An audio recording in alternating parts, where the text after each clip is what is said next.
Hi hello friends, welcome back to media talks. நான் உங்கள் Monica. ப்ரொமோவில் எத்தனை பேருங்க இதை நோட் பண்ணிங்க? கண்டிப்பாக நிறைய பேர் நோட் பண்ணியிருப்பீங்க. ஏன்னா அந்த ப்ரொமோ சீன்ஸில் பாதி சீன்ஸ் வந்து பார்த்திங்கன்னா நம்ம விஜயோட சேட்டை தாங்க நிறைஞ்சிருந்துச்சு. ஸோ நம்ம காவேரி வந்து பேசிகிட்டு இருப்பாங்க இல்லையா அம்மா அப்படின்னு சொல்லிட்டு, அப்போ அவங்களோட ஷால் எடுத்து நோண்டிட்டு உட்காந்துருப்பாங்க. ஸோ அதுவே ரொம்ப காமெடியாக இருந்துச்சு.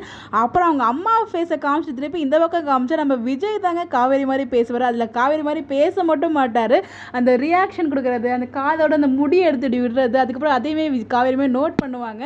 ஸோ பேசும்போது ஒரு மாதிரி பண்ணுவாங்க இல்லையா. ஸோ விஜய் அவர் எந்த அளவுக்கு காவேரி வந்து பார்த்தீங்கன்னா நோட் பண்ணியிருக்காருன்னு பாருங்கள். ஸோ ஃபோன் பேசுனது அப்படியே வாய்ஸ் மட்டும் இல்லை, ஆள் அடையாளம் எல்லாமே வந்து பார்த்திங்கன்னா அந்த ரியாக்ஷனு ஆக்ஷனு எல்லாமே நம்ம காவேரி மாதிரி தான் பண்ணிகிட்டு இருந்தார். அது ரொம்ப ரசிக்கிற மாதிரியும் ஒரு சேட்டை நம்ம விஜய் அண்ட் சுவாமி ரெண்டு பேருமே வந்து பார்த்திங்கன்னா அவ்வளோ சேட்டை பிடிச்ச பையங்க. ஸோ அது ஆன் ஸ்க்ரீனாக இருக்கட்டும் ஆஃப் ஸ்க்ரீனாக இருக்கட்டும் அந்த சேட்டைங்கிறது அவருக்குள்ளேயே இருந்துகிட்டு இருக்கு. ஸோ அந்த சேட்டை தான் ரொம்ப அழகாக வந்து பார்த்திங்கன்னா எபிசோட்லையுமே பார்க்க முடிஞ்சிச்சு.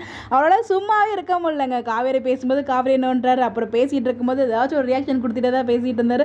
ரொம்ப வந்து ஃபன்னாக இருந்துச்சு, ஆனால் ரசிக்கிற மாதிரி இருந்துச்சு. ஸோ வீக்கா சீனில் இருந்தாலும் நம்ம ரசிப்போம். அது இந்த மாதிரி சீன்ஸாக இருக்கும்போது இன்னும் ரொம்ப அழகாக இருந்துச்சு. நீங்கள் எல்லாம் நோட் பண்ணீங்க விஜய் காவேரியோட இந்த ஒரு ப்ரோமோவில். ஸோ அதை மறக்காமல் கமெண்ட்டில் ஷேர் பண்ணுங்கள். நான் ஏதாச்சும் மிஸ் பண்ணியிருந்தேன்னா நீங்கள் கமெண்ட்டில் சொல்லலாம். இந்த மாதிரி அப்படி தெரிஞ்சுக்க நம்மளோட சேனலை ஃபாலோ பண்ணிக்கோங்க. Bye bye.